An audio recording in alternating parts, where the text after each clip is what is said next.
You have it all in your heart and in your soul, but all you need is a little guidance. Welcome to Motivational Radio France with your host, Longi Agora from Paris. You can accept that there's a price to be paid for anything. That's the word, Longi. That's the word. There's a price to pay for anything great. That's just the word that has been missing. Okay, good. Yeah. And what are the causes of unemployment, especially among the youth and graduates? Especially in Africa, people are not keen to go into self-employment. Is that one of the things, or are there other things? The truth is, unemployment in Africa is one of the major problems that we have, and there's just one reason why self-employment is very, very high in Africa. And if I would tell you one reason, is that you'll be so shocked that the first reason is not even bad governance. I'm telling you the truth. The first reason is the inability of people or of young people to recognize the deposit, the rich deposit in them. The inability to recognize that and to tap from it is the number one reason for unemployment. And if you want to look at a second reason that you can see in Africa, we have the problem of bad governance, bad leadership. Mm-hmm. So when you look at that, you will agree that, first of all, Dr. Miles Monroe said that when purpose is not known, abuse is inevitable. When you don't know why you're living on earth, you will definitely abuse your life. So to be self-employed is to really know who you are and to know what you have called to do, and then just jump into it and start doing it. You may want to hear my story of the fact that after my graduation from the university, I got a job with an oil servicing company in Port Harcourt. I was working for about a year. I was earning about 350,000 naira per month. That is a big amount of money. In Nigeria, that is a dream of an average young person. If anyone gets this, very few people will turn their back at it. But you know what? I told myself that that's not what I want to do in life. I know my purpose, I know what gives me joy, and I know what I would do without even being paid for it. So I resigned that job in 2007. You can imagine, a lot of people said, you're mad. Some people call me crazy. Mm-hmm. Some people said I've even lost my senses.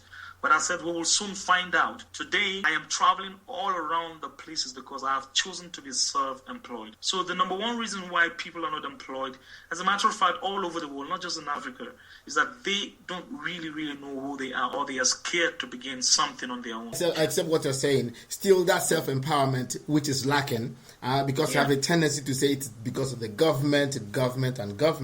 No, government is a human being, isn't it? That's right. So, but then the person whom you're blaming has found a way for himself. So it is left for you as a human being to find a way for yourself as well. So we have a tendency to blame other people for our words in life, which is not the best. Yeah. So what are the steps to self-employment in a country like Nigeria? What do you tell a youth, somebody who just graduated, what would you tell him? How would you coach him first? The first thing I'm going to do, like I always do, I have coaching seminars and trainings for young. The first thing I do to these young people who just come out of the university and who have just finished the National Youth Service is, what do you love to do? What do you love to do? There's always something in everybody that can be exchanged for money. There are values that can be exchanged for money.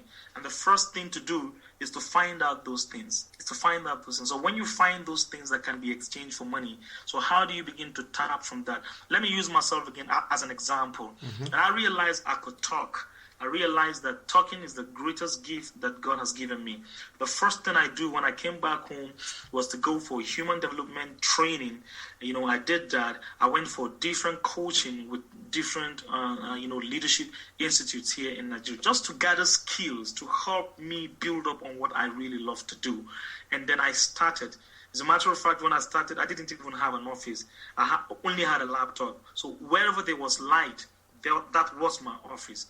I stopped there to write proposals on my laptop, print them, submit them, just sending proposals to schools, organizations. I can train your students on this. I can increase the performance of your staffs here. I can do this.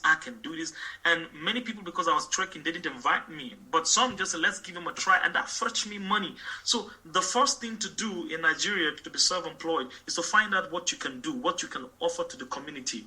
But then let it come from a community charity heart, not from a money motive. When you pursue money, you will end up losing money. But when you pursue service, money will pursue you.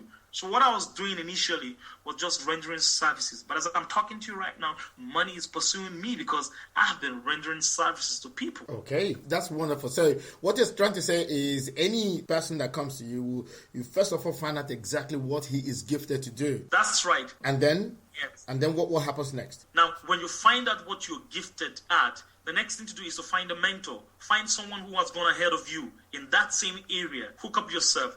Offer yourself to give him volunteer services. From there, you will from there you will learn the rudiments, the intrigues, the logistics of that work. And then in a little while, maybe after 6 months of training, you can resolve to start out on your own. But I always tell people, first of all, that once you find out that thing that you are gifted at, the next thing to do is to find someone who is doing well in that field. Go and submit yourself to him. Let him give you some training and expose you to the environment of that, of that gift. And in a little while, you could sack him. You could fire your boss and then start out on your own. Okay, that's wonderful. Yeah. This is really a very practical example of how to do it. Trying to first know who you are. Second, find that passion that you have. Third, That's right. Find somebody that can help you do, somebody who's already out there doing what you want to do. And then follow him by any means. If for any reasons you don't find somebody around you who is doing what you're doing, what do? You go ahead and start doing what you know best to do. And it simply means that you can learn on the job. You can learn on the work. Yes, you can learn on the work. But you see, it's almost impossible not to find someone who is already doing what you love to do. It's almost impossible not to find someone like that. But in any case, if you find yourself in a situation where you can't just pinpoint someone who is doing what you really love to do, then you start out on your own. And then we are in the jet age, we are in a technological age. Browse the internet, find out information about that thing that you love doing, that there's no one around you doing that. And I tell you, there are 4 steps, 10 steps, 20 steps, books upon books that have been written on that and have been placed on public sites on the internet. So you can just go ahead there, download them, study them, and begin to do what you know best to do. So are you trying to say that anybody who is not doing well today is to be blamed? He has to himself to be blamed. I'm telling you the truth, Longi. If you're not doing well today, the first person to blame is yourself, because the human mind is so complex. The human brain is a very complex machine. And, people are, scientists have said that we have just been able to use a little part of our head, part of our brain to do what we're supposed to do. So, I learned, I once heard Miles Monroe said, every Monday he dedicates it to thinking. That what he does on Mondays is just to think. He locks himself up in his office. His family knows about that. He doesn't answer any email, neither does he answer calls. He just thinks. How many people sit down to think? We are a sum total of our past. We are a sum total of the decisions that we have taken in the past. Wherever we find ourselves today, as a group of people, as an individual, as a nation, as a community, they are all the result of the decisions we have taken either in group or individually in the past. So you can rightly say that wherever we are today as a group, as a nation, or as individuals, we are to be blamed. So if you're great, you tap yourself on the back and say, I've done great. If you're not doing well, then you can look back and say, where have I missed it? And I can start all over again. There's always a second chance for people to start life all over again. Okay, thank you very much for all the insights you're giving us. But there's something that still worries me, which is the aspect of fear. When you started first, when at the beginning, you just pinpointed on that fear. Yeah. How do you eliminate fear? Because I believe that one of the greatest things that stops anybody from doing anything is fear. One, I give you an example. Somebody would go to the university, get the first degree, get a second degree, get up to PhD level. Even at that, still finds it difficult to survive. So somehow it is not the certificates, it is something else, which is fear. That's right.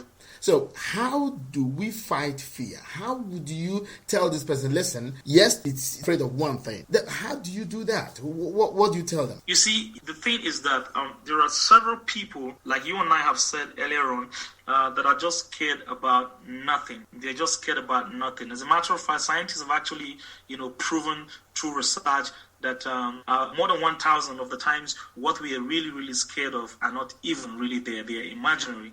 And one great man says that the word fear is an acronym for false evidence appearing real. Now, what you see, once you have fear to do something, the first thing to do is to take out that fear. And how do you take out that fear? You take out that fear by starting to do something. You take out that fear by starting to do something. For example, a lot of people are holding on to a lot of jobs. They have their employers, are telling them when to go on holidays. Their employers determines their paycheck. And even though they're not enjoying the job, as many bankers here in Nigeria are complaining, but they can't leave. Why? Because they are scared. If you must think straight, you must cast out fear. And how do you cast out fear? You just take the first step. If you're working with someone and you want to start your company, the first thing to do is to resign from that job. That's the first thing to do. So when you resign from that job, you'll be able to think straight. For example, I can tell you that for those of us who are self-employed, you cannot compare our thought pattern. You cannot compare the way with the way people who are on salary job think. We don't think on the same, level. For example, I have to determine my paycheck at the end of the month. So if I work hard, I get a high paycheck. If I don't work hard, I get a less paycheck.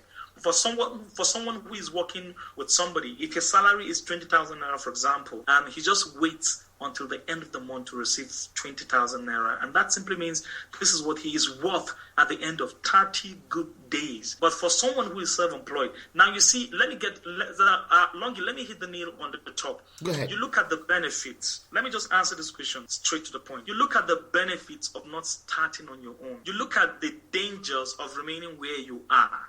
Take an analysis of what will happen to you if you don't take the first step and what will happen to you if you take the first step. This is the first thing to do. So once you do that, you weigh the dangers and the benefits, which is more. If the benefits are more, then you resign, you take the first step. And that's the first thing to do to cast out fear. Yeah. And just let me add one or two quotes I always remember. Somebody said that there are only two fears in this world, the ones we were born with, the fear of loud sound and the fear of falling. Yeah.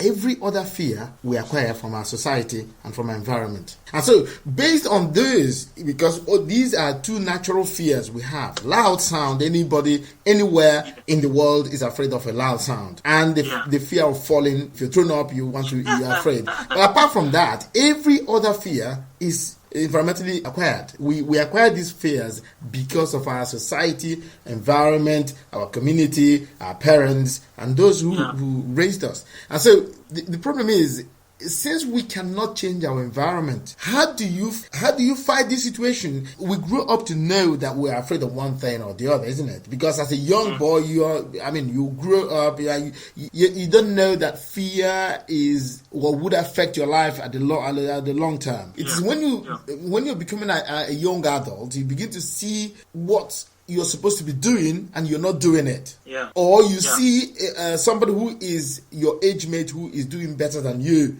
And when you look at his life, you say, man, I'm more intelligent than this boy, but he's doing better than me. So what is it that is really making him better than me? Then, begin to self-analyze. Yes. And that's where the whole thing starts, I guess. Fear is the number one enemy for human beings, for adults, for anybody on this planet. If we can be able to fight fear, we can do virtually anything. This podcast was brought to you by the Motivational Radio France with their host, Longiago and Barris.